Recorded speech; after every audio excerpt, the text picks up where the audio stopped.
Before Alfred, England was an idea. It was just an idea. It meant the territory where those who speak English live.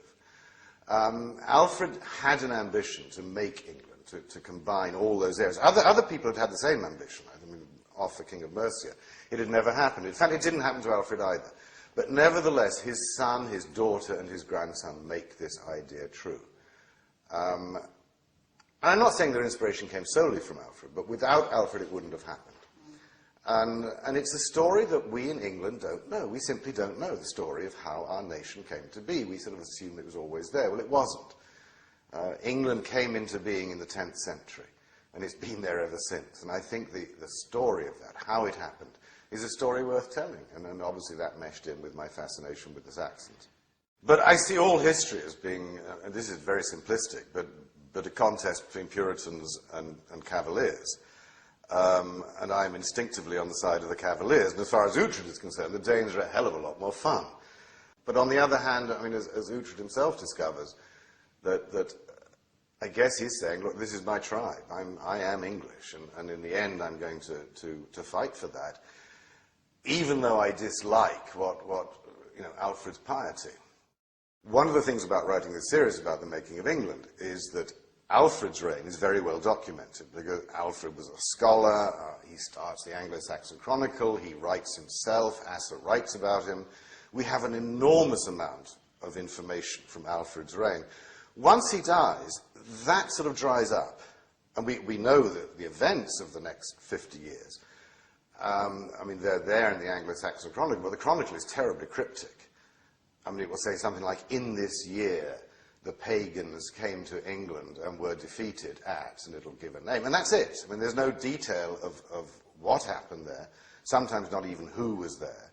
But it is going to be much more difficult to actually work out really what happened. But on the other hand, I can make it up because I'm a novelist. So, I mean, and that's always a pleasure, just being able to make up the events. If you're writing about a period that is really well documented, I mean, for instance, like the Peninsular War, there are still shadowy areas, but you really have to stick to the history. And luckily, the history is there, and it's just simply a question of looking it up and recycling it.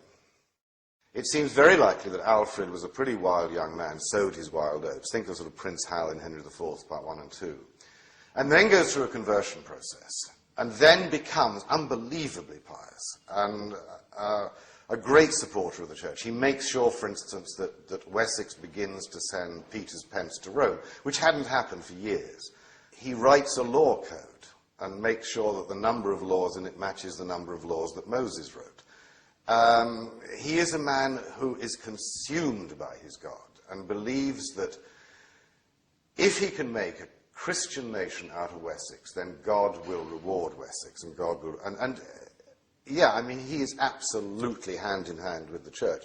And he's a very good man. I mean, he is a good man. He's a very highly moral man. I also think that he would probably be extremely tedious and boring. But that's, again, because I have an animus against the Puritans, and Alfred's a classic Puritan. But maybe that's exactly what Wessex needed at that time. And he's also very, very intelligent. And I think that's the other thing about Alfred, which makes him interesting. And he uses that intelligence to preserve Wessex. And yet, throughout it, you realize that what he really wants, obviously he needs to protect Wessex if England is going to come into being, and if the language and the society is going to survive. But the only reason he wants that to survive is so it can be a Christian, godly country. But as far as Alfred is concerned, once you are a Christian, you are now part of this family. So he's not just fighting the Danes. In his own head, he's fighting paganism, he's fighting heathenism, he's bringing God, he's trying to make Jerusalem in England. I mean, that's his ambition.